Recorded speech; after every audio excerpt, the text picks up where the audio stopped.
everyone. So today we talk about the oogenesis. First of all, what is oogenesis? So basically, oogenesis is nothing but oo means egg and genesis means production. So basically, oogenesis means egg production. So this is the process which develop which produce egg. So basically, ooजेनेसिस में ये भी female reproductive system का part है क्योंकि female में ही egg का production होता है। मेल में आप याद रखिए, मेल में स्पर्म का प्रोडक्शन होता है, इसलिए हम उसको स्पर्मेटोजेनेसिस कहते हैं और फीमेल में ooजेनेसिस होती है। क्यों? क्योंकि यहाँ पे एग का प्रोडक्शन होता है और एग को हम ऊ के नाम से जानते हैं। So basically oogenesis and spermatogenesis gametogenesis में आते हैं। क्यों? क्योंकि ये होते क्या है, बेसिकली गैमेट्स होते हैं और हम वहाँ पे क्या देखते हैं, गैमेट्स का फॉर्मेशन देखते हैं। सो बेसिकली ooजेनेसिस कहाँ होती है, सबसे पहले तो हमें ये पता होना चाहिए। तो ooजेनेसिस होती है ओवरी में, एंड ओवरी जो होती है हम इसको ooगोनिया के नाम से भी जानते हैं। सो बेसिकली याद रखिए, ooजेनेसिस कहाँ होती है, ओवरी में, जिसे हम ooगोनिया के नाम से भी जानते हैं। एंड ooगोनिया जो होता है ये बेसिकली क्या होता है, डिप्लॉइड होता है। डिप्लॉइड को हम 2n से शो करते हैं एंड हैप्लॉइड को हम n से दिखाते हैं। सो बेसिकली आपको ये भी पता होना चाहिए डिप्लॉइड और हैप्लॉइड किससे कह रहे हैं। उससे पहले मैं आपको थोड़ा सा माइटोसिस एंड मियोसिस के बीच में डिफरेंस बता दूं। माइटोसिस की अगर मैं बात करूं तो माइटोसिस में basically prophase, metaphase, anaphase and telophase होती है। तो आपको बेसिकली याद रखना है कि माइटोसिस में बेसिकली क्या होता है, प्रोफेज, एनाफेज एंड टीलोफेज होता है। और माइटोसिस की अगर मैं बात करूं तो ये किस में होती है, ये बेसिकली सोमेटिक सेल्स में होती है। माइटोसिस सोमेटिक सेल्स में होती है। सो बेसिकली यहाँ पे होगा क्या, ये डिप्लॉइड है तो डिप्लॉइड से क्या बनता है, बेसिकली डिप्लॉइड ही बनता है, डिवाइड होते रहेगा और डिप्लॉइड बनेगा। इस अगर ऐसी प्रोसेस हो रही है जहाँ पे 2n से भी 2n ही बन रहा है तो इस प्रोसेस को हम माइटोसिस कहते हैं। और माइटोसिस फर्दर 4 पार्ट्स में डिवाइड होती है। पहले प्रोफेज होगा, फिर metaphase, anaphase and then telophase होता है। ये 4 स्टेप हैं बेसिकली, आप ये कह सकते हैं माइटोसिस के। अगर मैं बात करूँ अब मियोसिस की, मियोसिस जो होता है वो रिप्रोडक्टिव सेल में होता है। तो आपको याद रखना है, ये जो माइटोसिस होती है वो सारी सेल्स में होगी। माइटोसिस आपको रिप्रोडक्टिव मतलब मैं सोमेटिक सेल्स की बात करी तो सारी सेल्स में ही आपका माइटोसिस होगी, बट मियोसिस सिर्फ और सिर्फ रिप्रोडक्टिव सेल्स में ही होती है, बाकी किसी सेल में नहीं होती है। तो आपको ये बात हमेशा याद रखनी है। अगर मैं बात करूं मियोसिस की, तो मियोसिस जो होती है यहाँ पे बेसिकली अगर ये डिप्लॉइड है तो डिप्लॉइड से क्या बनेगा, देन हैप्लॉइड बन जाएगा। डिप्लॉइड से क्या बनेगा, बेसिकली हैप्लॉइड बन जाएगा एंड देन वो हैप्लॉइड फर्दर डिवाइड हो सकते हैं।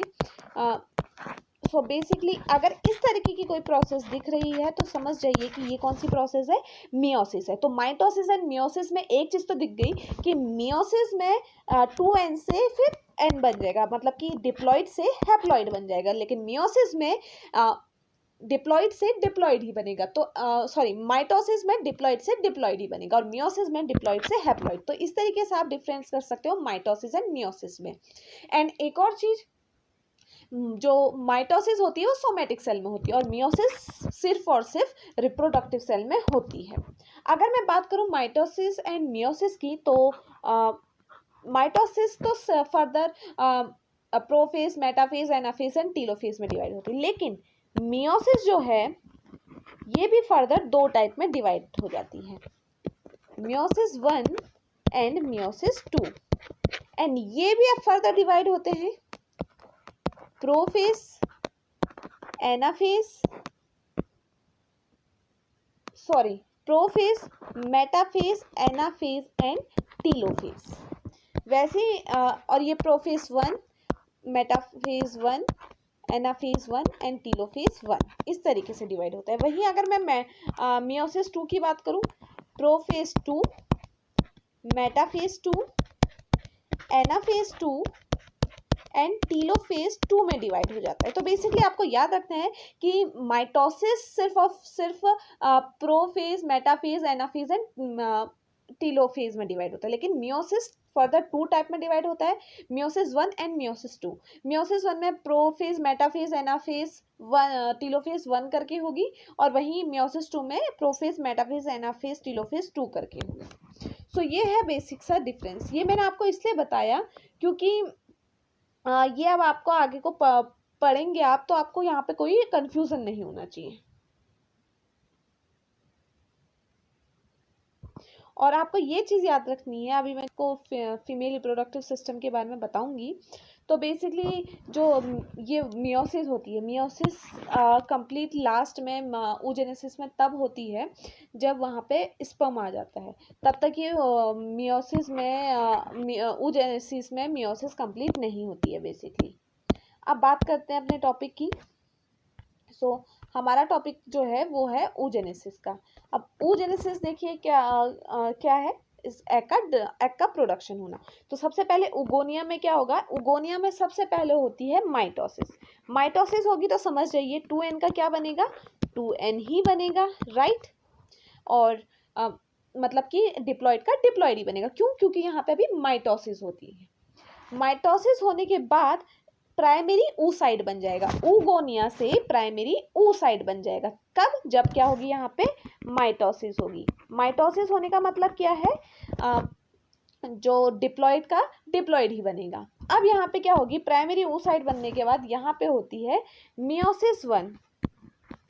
मियोसिस 1 होती है जब, तो मियोसिस 1 होगी तो डिप्लॉइड का अब क्या बन जाएगा, हैप्लॉइड बन जाएगा। इसीलिए मैंने ये आपको पहले पढ़ाया कि आपको डिप्लॉइड और हैप्लॉइड का फिनोमिना आसानी से आप यहाँ पे कर जाएं। अगर माइटोसिस आता है तो 2n का 2n ही बनेगा, अगर लेकिन मियोसिस आ जाता है तो 2n का मतलब कि डिप्लॉइड का हैप्लॉइड बन जाएगा। सो बेसिकली प्राइमरी oocyte में अब मियोसिस 1 होती है, और मियोसिस 1 होने से क्या होता है बेसिकली, अब इस प्रोसेस में, अब इस प्रोसेस को हम आप ध्यान से सुनिएगा। होता क्या है, जैसे ही मियोसिस 1 होती है ये प्रोसेस प्रोफेज 1 में रुक जाती है। तो आपको याद रखना है प्रोफेज 1 में क्या होगा, प्राइमरी oocyte में मियोसिस होगी और वो प्रोफेज 1 में रुक जाएगी। अब देखिए प्रोफेज 1 में रुकने से होता क्या है, अब ध्यान से सुनिएगा। पहले मैंने बोला उगोनिया है, ठीक है। उगोनिया में क्या हुआ, मैं कह सकती हूँ कि नंबर इंक्रीज हुए। नंबर इंक्रीज होने के बाद देखो क्या हुआ, अब मियोसिस हुई, मियोसिस प्रोफेज 1 में रुक गई। प्रोफेज 1 में रुकने के बाद क्या होता है, जो बेसिकली ये प्राइमरी oocyte है इसके चारों तरफ से एक लेयर आ जाती है। बेसिकली ये लेयर क्या है, बेसिकली ये जो लेयर है, इसी लेयर को हम क्या कह रहे हैं, प्राइमरी फॉलिकल। इस लेयर के आने की वजह से, इस लेयर के आने की वजह से अब हम प्राइमरी oocyte को प्राइमरी फॉलिकल कह रहे हैं। कुछ नहीं हुआ, बस एक लेयर आ गई। क्यों आई, क्योंकि वो एक प्रोसेस रुक गई, स्टक हो गई एक जगह पे। कहाँ पे, प्रोफेज 1 में, मियोसिस 1 में प्रोफेज 1 हुआ, फिर 2 3 प्रोफेज 1, फिर मेटाफेज, एनाफेज नहीं हुई, प्रोफेज 1 में ये रुक गई। प्रोफेज 1 में रुकने की वजह से जो oocyte था उसके चारों तरफ एक लेयर आ गई, और ये लेयर है क्या, बेसिकली इस लेयर को हम कहते हैं ग्रेन्युलोसा सेल। ये क्या है, ग्रेन्युलोसा सेल है। ये जो ब्लू कलर की लेयर दिखा रही हूं मैं, ये ग्रेन्युलोसा सेल है। और ये जो ग्रेन्युलोसा सेल है ये बेसिकली क्या करिए, प्रोटेक्शन का काम करिए, आप ये समझिए। एंड प्राइमरी फॉलिकल जो है, अब ये प्राइमरी फॉलिकल में क्या होगा, इसके बाद फिर इसके बाद ये भी कि देखो अब क्या है, ये बेसिकली प्राइमरी फॉलिकल है, और यहाँ पे बेसिकली होगा क्या। अब आपको एक चीज़ और बता दूं, मियोसिस 1 रुक गई है, इसीलिए अभी हम इसको 2n से ही देखेंगे। अब आपको याद रखना है, अभी हम इसको 2n ही दिखाएंगे क्योंकि मियोसिस 1 रुक चुकी है। एंड देन अब यहाँ पे प्रोसेस आगे को स्टार्ट होगी। अब इससे पहले मैं आपको यहाँ एक बात बता दूं, उगोनिया से प्राइमरी oocyte बना एंड उससे फिर प्राइमरी फॉलिकल बना। इतनी प्रोसेस जो होती है ये बेसिकली ये जो होती है ये एम्ब्रियोनिक स्टेज में बन जाती है। मतलब कि एम्ब्रियोनिक स्टेज का मतलब जब एक एम्ब्रियो डेवलप हो रहा होता है, इतनी प्रोसेस तभी हो जाती है। जैसे हमने मेल्स में देखा था, जब मेल मेच्योर हो जाता है तब होती है। लेकिन जब एक, आप कह सकते हो, जब वो एक बेबी का डेवलपमेंट होना स्टार्ट होता है, बेबी का डेवलपमेंट का मतलब अभी एग से धीरे धीरे करके एम्ब्रियो बन चुकी है, उस टाइम पे ही ये प्रोसेस हो जाती है और उसी टाइम पे ये प्राइमरी फॉलिकल पे फिर रुक जाती है। प्राइमरी फॉलिकल तक ये एम्ब्रियोनिक स्टेज पे होगी, इतनी प्रोसेस एम्ब्रियोनिक स्टेज पे होगी एंड देन ये प्रोसेस फिर रुक जाएगी। आपको याद रखना है, जब एक फीमेल का बर्थ होता है तो वहाँ पे 60 to 80,000 बेसिकली वहाँ पे प्राइमरी फॉलिकल बन जाते हैं। एक फीमेल के बर्थ के ही टाइम पे 60 to 80 प्राइमरी फॉलिकल बन जाते हैं और ये फिक्स होते हैं, इससे ज़्यादा प्राइमरी फॉलिकल नहीं बनते हैं। सो बेसिकली हम कह सकते हैं कि प्राइमरी फॉलिकल बन गए, 60 to 80 प्राइमरी फॉलिकल बन। ये कब बने? ये एम्ब्रियोनिक स्टेज में ही बने। तो आपको ये चीज़ भी याद रखना है। यहाँ पे माइटोसिस होगी पहली चीज़, देन मियोसिस 1 होगी तो सही, लेकिन वो रुक जाएगी। मियोसिस 1 रुक जाएगी। सो बेसिकली प्राइमरी oocyte तो डिप्लॉयड है और फॉलिकल में कुछ नहीं हुआ है। फॉलिकल तो बेसिकली उसकी चारों तरफ से एक लेयर आ गई है, वो भी डिप्लॉयड ही होगा। अब जो इसके बाद प्रोसेस होगी, अब देखो जो मियोसिस 1 प्रोसेस हो रही थी, अब उससे क्या बनेगा? सेकेंडरी फॉलिकल बनेगा। सेकेंडरी फॉलिकल का मतलब क्या है? जो अभी आपने देखा बेसिकली जो लेयर आ रही थी, ये समझ लीजिए ये एक फॉलिकल है, जैसे हमने देखा था एक लेयर आई, वैसे ही उसके बाहर से और सारी लेयर आ गई, तो उसी को हम क्या कह रहे हैं? सेकेंडरी oocyte कह रहे हैं। More layer cells get added. तो सेकेंडरी फॉलिकल में क्या होगा? जो लेयर थी वो और ज़्यादा ऐड हो जाएंगी। पहले वाले में जैसे एक लेयर ऐड हुई, अब उसके बाद ये जो मियोसिस 1 थी जो स्टक हो गई थी, अब क्या होगा? जैसे ही प्यूबर्टी की स्टेज आएगी, इतना तो बेसिकली एम्ब्रियोनिक स्टेज में ही हो गया। जब बच्चा नहीं हुआ था, बना था, एक एम्ब्रियो बनी थी, उस स्टेज में ही इतना सब कुछ प्रोसेस हो गई थी। अब जब क्या है, एक बच्चे का बर्थ हो गया है, तो वो कितने प्राइमरी फॉलिकल के साथ डेवलप हुआ? 60 to 80 प्राइमरी फॉलिकल के साथ डेवलप हो गया। अब ये ऐसे ही रुक जाएगी ये प्रोसेस, अब इससे आगे वो कुछ नहीं होगी। जैसे क्या होगी? प्यूबर्टी की स्टेज आएगी, प्यूबर्टी आएगी एक फीमेल में, तब क्या होगा? अब ये मियोसिस जो रुक गई थी प्रोफेज में, मियोसिस 1 प्रोफेज 1 में रुक गई थी, अब ये यहाँ से स्टार्ट होगी और क्या बन जाएगी? सेकेंडरी फॉलिकल बन जाएगी। और ये सेकेंडरी फॉलिकल देखो, मियोसिस हो रही है तो ये बेसिकली क्या होगा? डिप्लॉयड होगा, सॉरी हैप्लॉयड होगा। अब ये सेकेंडरी फॉलिकल बनने के बाद देखो क्या होगा? प्रोसेस चलते रहेगी आगे को। सेकेंडरी फॉलिकल से फिर क्या होगा? टर्सरी फॉलिकल बनेगा, उसके बाद और ज़्यादा लेयर आएंगी। अब यहाँ टर्सरी फॉलिकल पे जब ये आएगा तो अब यहाँ पे क्या होगी? मियोसिस 1 यहाँ पे आके कंप्लीट हो जाएगी। टर्सरी फॉलिकल पे यहाँ पे क्या है? मियोसिस 1 कंप्लीट हो जाएगी एंड देन यहाँ पे मैंने कहा कि मियोसिस 1 जो थी ये क्या हो गई? कंप्लीट हो गई। टर्सरी फॉलिकल में मियोसिस 1 कंप्लीट हो गई। देन यहाँ पे क्या बनता है? सेकेंडरी oocyte बनता है। तो सेकेंडरी oocyte जब बनता है तो यहाँ पे क्या होती है? मियोसिस 2 होती है बेसिकली। यहाँ पे क्या होगी? अब मियोसिस 2 होगी। अब देखो जब मियोसिस 2 होती है वही चीज़ दोबारा होगी। जो सेकेंडरी oocyte है, ठीक है, इस सेकेंडरी oocyte में बेसिकली फिर से लेयर आना स्टार्ट हो जाएगी और उस लेयर को हम कहते हैं जोना पेल्यूसिडा। जोना पेल्यूसिडा क्या है? सेकेंडरी oocyte के जब मियोसिस 2 हुई, ठीक है, ये अब ये मियोसिस 2 जो है ये मेटाफेज में रुक जाएगी, मेटाफेज 2 में रुक जाएगी। ये मियोसिस 2 मेटाफेज 2 में रुक जाएगी और होगा क्या? फिर से सेकेंडरी oocyte के चारों तरफ क्या आने लगेगी? एक लेयर आने लगेगी और वो जो लेयर होगी, ये लेयर को हम कहेंगे जोना पेल्यूसिडा। और ये जो जोनस पेल्यूसिडा होगी, इसी में ये क्या बनाएगी? फिर एक ग्रेफियन फॉलिकल बनाएगी और ये ग्रेफियन फॉलिकल बनने के बाद एट द एंड क्या होगा? एग बनेगा। सो बेसिकली इस तरीके से एक एग का फॉर्मेशन होता है। अगर हम इसे कोई और स्ट्रक्चर के थ्रू देखें,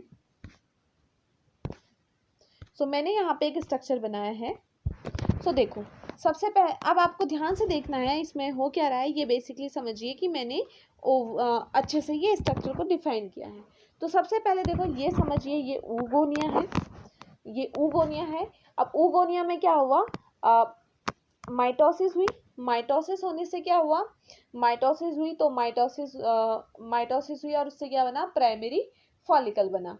वो प्राइमरी फॉलिकल कब बना, जब प्राइमरी oocyte बना। प्राइमरी oocyte बना और उसके चारों तरफ ये लेयर आ गई, तो मैंने इसको एक साथ ही दिखा दिया है।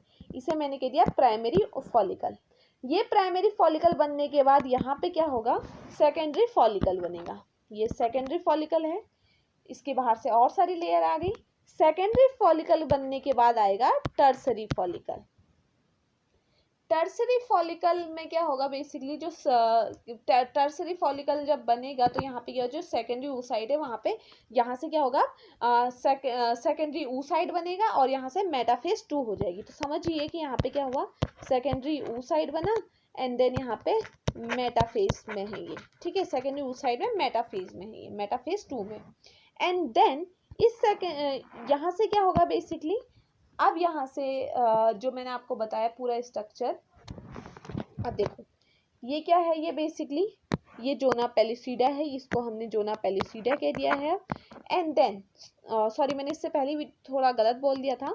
जोना पेलिसीडा अंदर की लेयर जो होगी वो क्या बन जाएगी, जोना पेलिसीडा में कन्वर्ट हो जाएगी। और उसके बाहर से कुछ लेयर्स और आएंगी जिन्हें हम, इस लेयर को हम कहेंगे ग्राफियन फॉलिकल। तो बेसिकली मैंने जो गलत बोला है आप उसको करेक्ट कर लीजिए। जो इसके अंदर का जो हमने पोर्शन देखा था वो किस में कन्वर्ट हो जाएगा, जोना पेलिसीडा में कन्वर्ट हो जाएगा, ठीक है।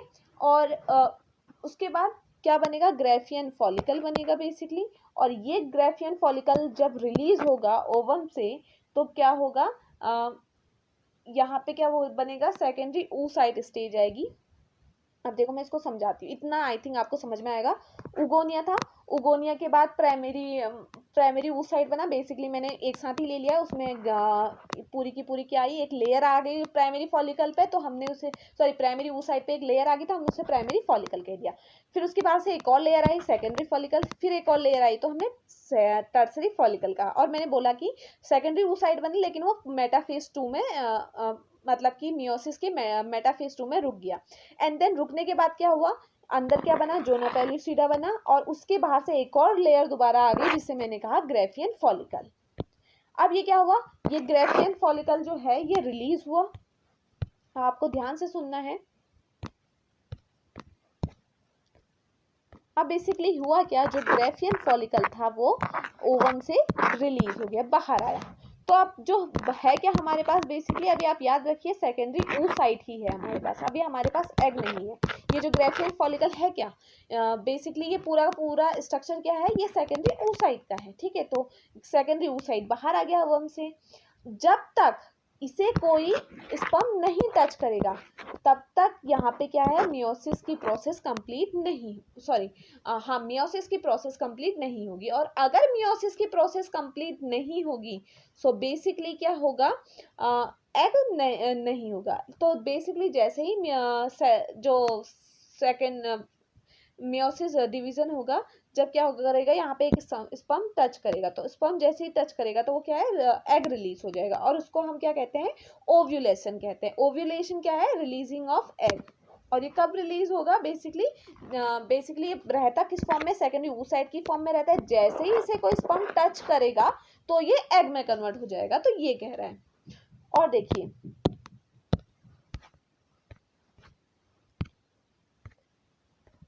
अब देखो, ये रिलीज होने के बाद क्या होता है, जो इसके अंदर क्या होता है, इसके अंदर ये कुछ इस तरीके का एक पोर्शन होता है।